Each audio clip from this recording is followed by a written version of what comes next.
मेरा नाम शिवराज है और ये मेरे साथ घटी घटना है। ये बात तब की है जब मैं उत्तराखंड में घूमने आया हुआ था। मुझे हमेशा ही उत्तराखंड बहुत ही अच्छा लगा करता था।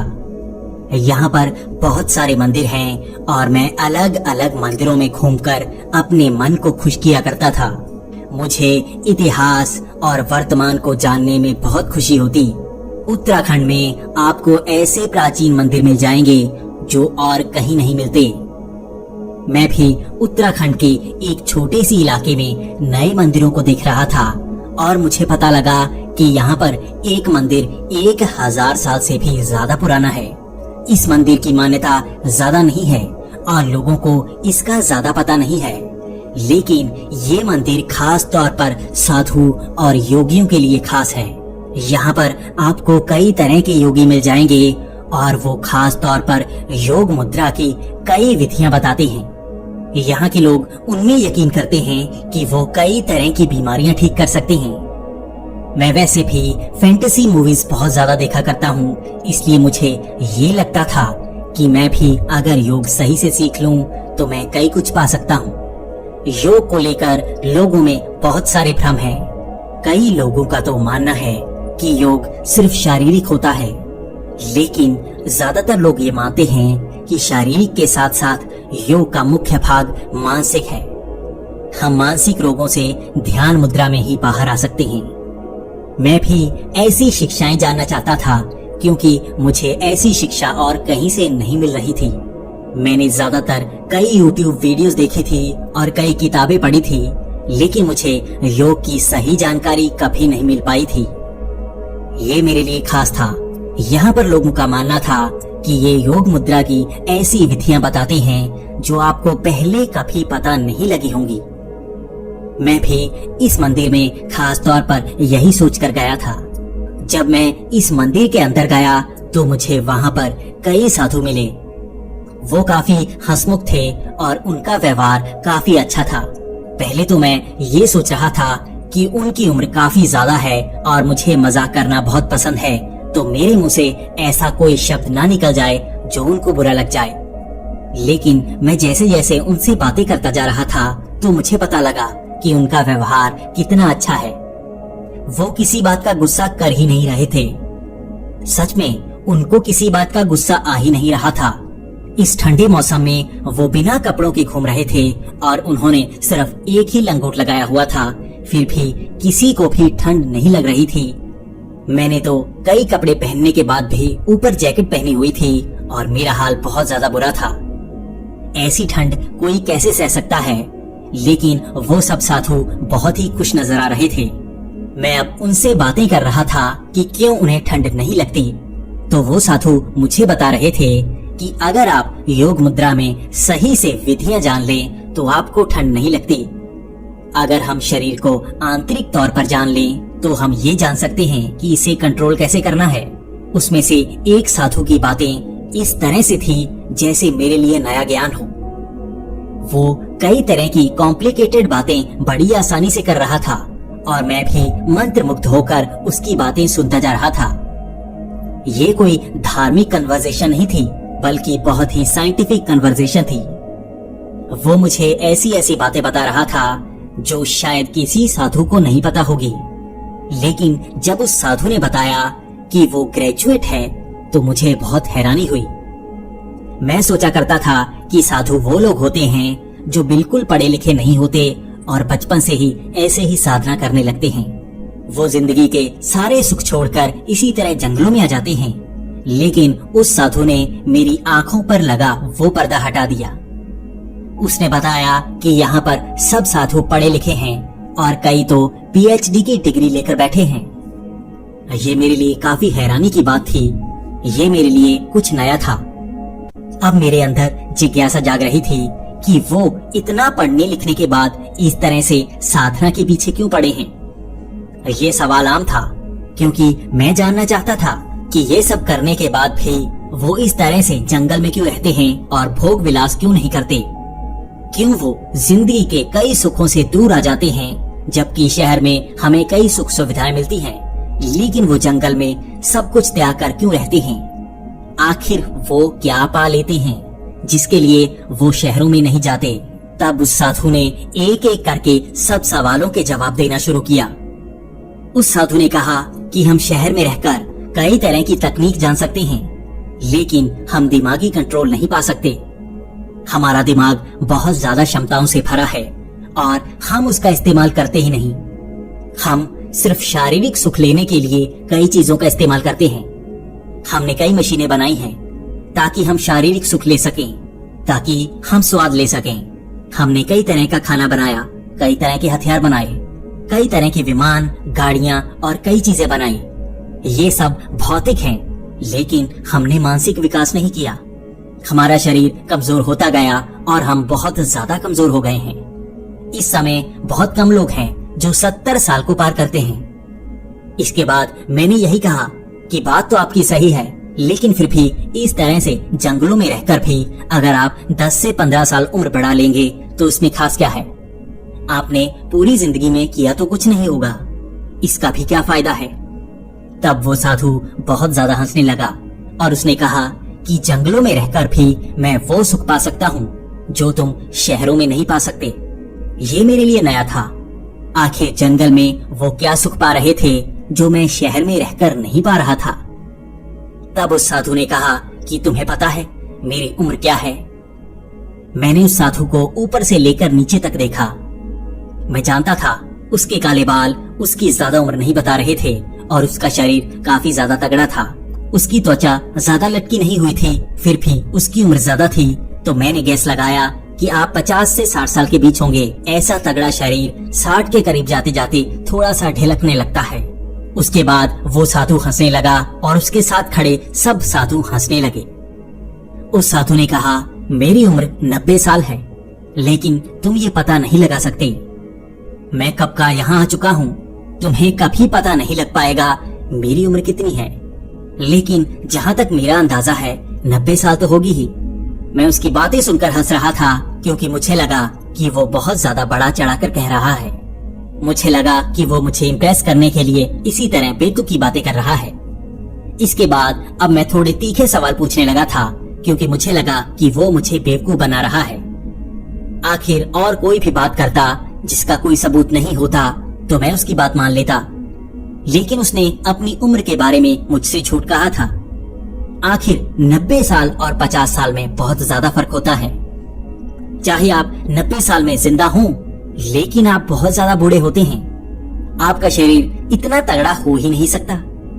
आखिर हमारे शरीर में जो सेल्स होते हैं वो भी तो एक हद तक ही बढ़ते हैं, उसके बाद वो बढ़ना बंद हो जाते हैं और वो बूढ़े होने लगते हैं। ये साधु मुझसे झूठ बोल रहा था क्योंकि मैं साइंस के बारे में काफी ज्यादा जानता था और ये शुरू से ही लगता है मुझसे झूठ बोल रहा था। ये कोई पढ़ा लिखा साधु नहीं लगता, ये थोड़ी बातें बढ़ा चढ़ाकर बोल रहा था। उसके बाद मैंने उसको एक सवाल किया।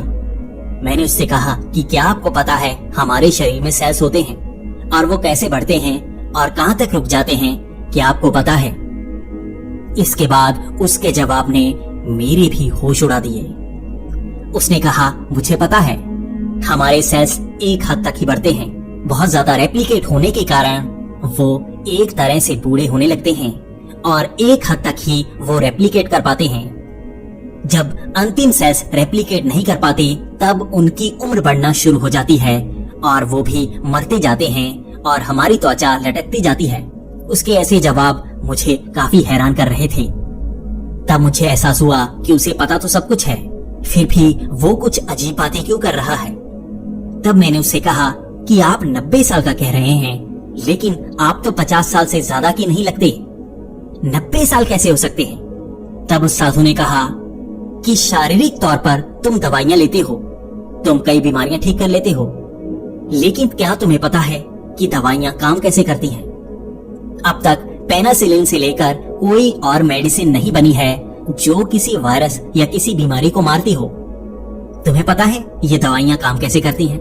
ये हमारे शरीर में जाकर उस बीमारी जैसा भ्रम पैदा करती हैं और उसके बाद हमारा शरीर ही वो वैक्सीन बनाता है जो इन बीमारियों को मार सके। हमारे शरीर में कई तरह की चीजें बनती हैं जो बीमारियों को मारती हैं, यानी कि इन बीमारियों को तुम्हारी दवाई नहीं बल्कि शरीर ही मारता है। यानी कि हमारे शरीर में वो हर तरह का ज्ञान होता है जो बीमारियों को मार सके। अगर हम अंदर से ही कंट्रोल कर लें तो हम बीमारियों को खुद ही मार सकते हैं। उसके बाद मेरा सवाल था कि क्या आपको पता है कि हम बूढ़े क्यों होते हैं? हम तो बूढ़े होते ही हैं, आपको भी बूढ़ा होना ही होगा। ये तो झूठ है कि आप 90 साल के हैं। तब उस साधु ने कहा कि ये बात गलत है। अगर हम अपने दिमाग के हर हिस्से पर कंट्रोल कर लें तो हम शरीर की हर प्रतिक्रिया पर कंट्रोल कर सकते हैं। तुम्हें पता है हमारा शरीर बहुत सारे सेल्स बना सकता है, लेकिन ये हमारे डीएनए में है कि हम एक हद तक ही वो सेल्स बना सकें। इसी कारण तो हम बूढ़े होते हैं। अगर तुम योग मुद्रा में एक स्तर तक पहुंच जाओ तो पहले तो तुम अपने शरीर पर कंट्रोल पालोगे। तुम शरीर में कुछ भी कर सकते हो।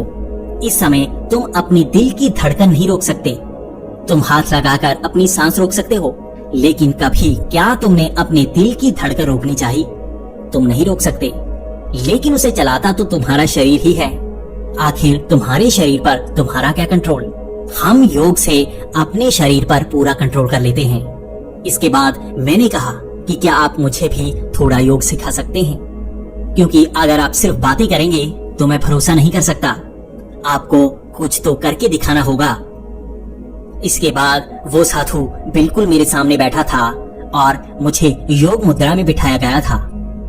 वो साधु कह रहा था कि तुम्हें सिर्फ मुझ पर कंट्रोल करना है। उसके बाद उस साधु ने कहा कि तुम्हें बस कंसंट्रेट करना है। मैं तुम्हारे सामने बैठा हूँ और हम मुंह हिलाकर बातें नहीं करेंगे। मैं भी हैरान था, आखिर हम मुंह हिलाए बिना बातें कैसे कर सकते हैं। लेकिन थोड़ी देर तक ऐसे ही बैठे बैठे मैंने आंखें बंद कर रखी थी और मेरे दिमाग में एक तरह से एक आवाज गूंजने लगी। ये तो मुझे पता था कि ये आवाज मेरे कानों से नहीं आ रही, यानी कि बाहर से कोई बोल नहीं रहा था। ये आवाज मेरे दिमाग से ही आ रही थी। ये तो कुछ ऐसा था जैसे मेरा दिमाग मुझसे बातें कर रहा था। तब उसने कई चीजें बोली और तब मुझे एहसास हुआ ये मेरा दिमाग नहीं, वो सामने बैठा साधु है। मैंने आंखें खोल ली थी और उसकी आंखें भी खुली थी। वो मुस्कुरा रहा था और तब उसने कहा कि ये होता है योग, ये होता है ध्यान। तुम अपने शरीर के साथ क्या कर सकते हो तुम्हें अभी तक पता नहीं है।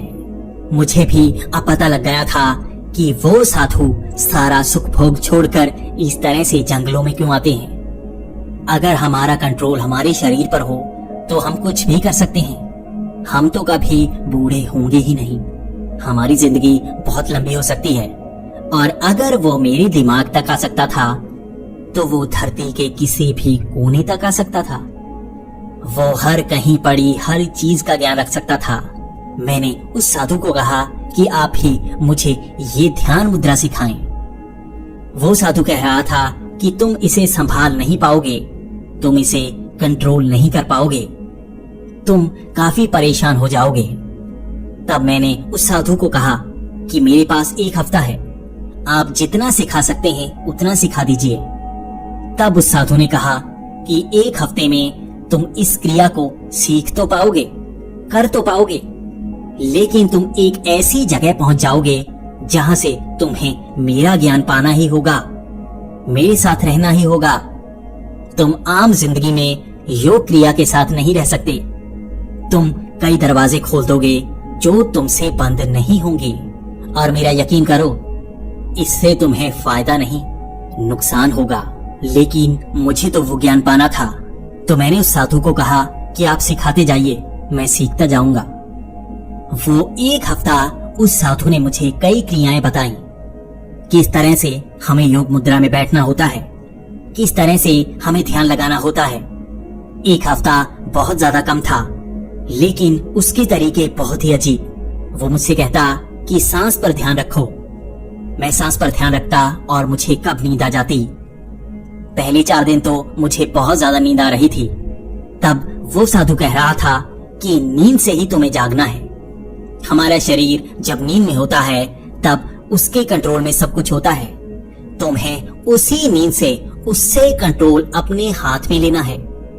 जब तुम इस नींद में उस जगह पहुंचने लगोगे तब तुम्हें पता लगेगा कि किस तरह से तुम अपने शरीर पर कंट्रोल कर सकते हो। अगर तुम इस पहली स्टेज तक ही पहुंच पाए तो ही तुम्हारे लिए बहुत ज्यादा है। आगे की तो बहुत कम सोच सकते हो, उसके लिए तो सालों लग जाएंगे। तुम अगर अपने शरीर पर कंट्रोल कर सकते हो वो ही बहुत ज्यादा है। इस तरह 1 हफ्ते तक मैंने वो सब ज्ञान लिया। मुझे पता है 1 हफ्ता बहुत कम होता है, लेकिन उस साधु ने मुझे कई नए तरीके बताए थे। लगभग 6 महीने तक वो सब तरीके मैं घर पर अपनाता रहा। मुझे लालच थी बहुत ज्यादा लंबी उम्र करने की। मुझे लालच थी नई नई शक्तियां पाने की। मैं सोच रहा था कि इससे शायद मुझे कई शक्तियां मिल जाएंगी जिसका इस्तेमाल मैं कर सकूंगा। लेकिन मुझे पता नहीं था कि वो साधु मुझसे क्यों कह रहा था कि मुझे उसके पास होना चाहिए था।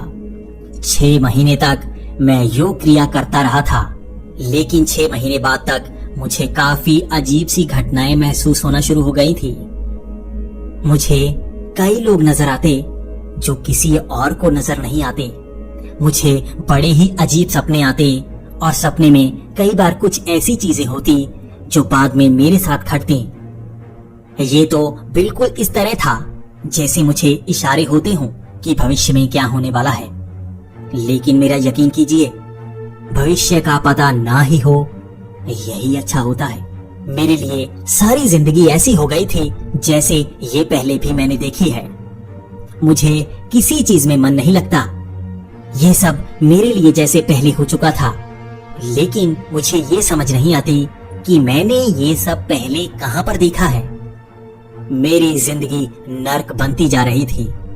मैं बहुत ज्यादा चिड़चिड़ा होता जा रहा था और मेरा स्वभाव बहुत ज्यादा गुस्से वाला।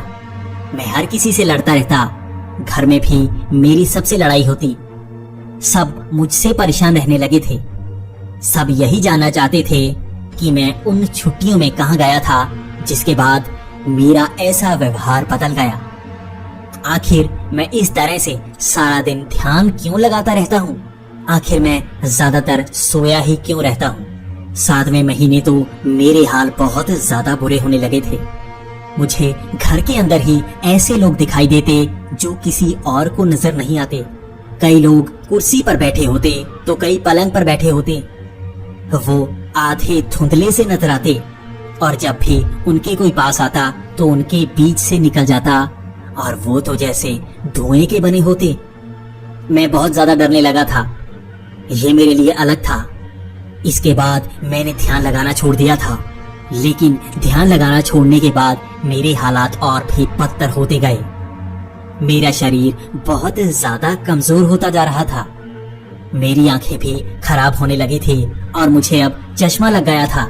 मुझे और भी हैरानी थी कि मैंने ऐसा कुछ नहीं किया। आखिर मेरे साथ ये सब क्यों हो रहा है? धीरे धीरे मेरे हालात और भी बदतर होते गए। मैं काफी ज्यादा कमजोर होने लगा था और अपने आप बातें किया करता था। सब मुझे बताते कि मैं खुद से ही बातें करता हूँ, लेकिन मुझे पता है मैं तो किसी से बात भी नहीं करता था, तो मैं बैठा बैठा किससे बात कर सकता हूँ? सब लोग मुझसे यही कहते। लेकिन मेरे लिए सबसे डरावना तो ये था कि अब वो भूत प्रेत मुझे सिर्फ नजर ही नहीं आते, वो मुझसे बातें करने लगे थे। वो मुझको कहते कि हमारे साथ आ जाओ, हमारे पास आ जाओ। वो जैसे मुझे अपनी तरफ खींचते जा रहे थे और मैं भी उनसे बचना चाहता था, लेकिन उनसे बचकर मैं जाता कहां? हर कहीं वो मुझे नजर आते। मैं किसी कमरे तक में छिप जाता, वहां पर भी वो आ जाते। वो बाथरूम में भी आ जाते। वो तो हर जगह थे। मैं उनसे छिप नहीं सकता था।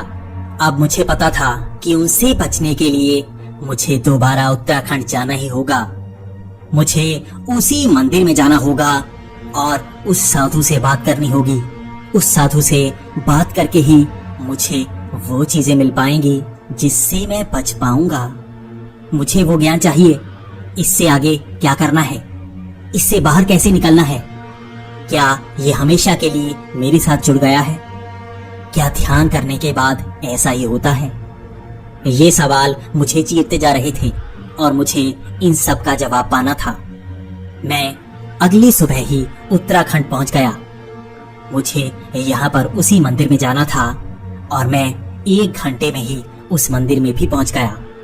मैं उस साधु को उसी मंदिर में ढूंढ रहा था, लेकिन वो मुझे वहां पर मिल नहीं रहा था। मैंने वहां बहुत ज्यादा पूछने की कोशिश की कि आखिर वो साधु कहाँ गया है, और मुझे यही पता लगा कि आसपास के जंगलों में वहीं पर वो छिप कर रहते हैं। वो आम लोगों से नहीं मिलते, लेकिन मुझे पता था वो मुझसे जरूर ही मिलना चाहेगा, और मुझे ये भी पता था कि उसे पता होगा कि मैं यहाँ पर आया हुआ हूँ। वो तो सब जान सकता था। मैं उस जंगल में उसे काफी देर तक ढूंढता रहा और मुझे एक झरने के नीचे वो मिल ही गया।